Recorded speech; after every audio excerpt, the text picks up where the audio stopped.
The war in Iran is also bringing a lot of uncertainty to the U.S. economy. Those surging oil prices are adding to fears of higher inflation. The Federal Reserve voted Wednesday to keep interest rates steady for now. CBS Saturday Morning co-host Kelly O'Grady joins us to break it all down. Kelly, good morning. Good morning. All right, so there's so much attention on the rising oil prices and the gas prices right now, of course. How much did that factor in the decision of the feds? So to be clear, we wouldn't have seen a rate cut even without the conflict in Iran. The Fed has been very clear they're in a wait-and-see mode ever since the end of 2025.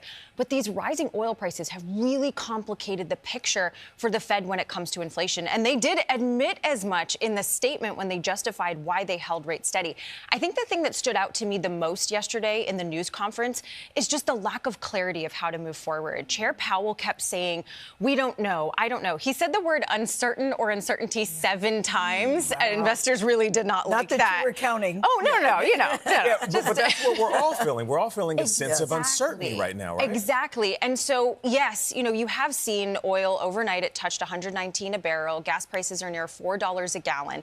These things can change quickly, but I think the message yesterday is the Fed does not have a clear idea of how to move forward because of all these competing dynamics. What does this say or signal about the overall state of the economy, if anything? So we did get updated economic projections. The Fed does think inflation is going to be a bit higher than they did by the end of the year, not egregiously so. I think the most important thing is we're likely only going to get 1 rate cut in 2026.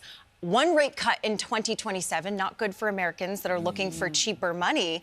But my assessment of how the economy is going is going to be about how the job market goes the next few months. If we see losses consistent, but a war that is continuing on, the Fed is going to be caught between a rock and a hard Even place. if hiring is stagnated and wages aren't rising. That's right. Really interesting. Kelly, as always, good to have you. Thank you.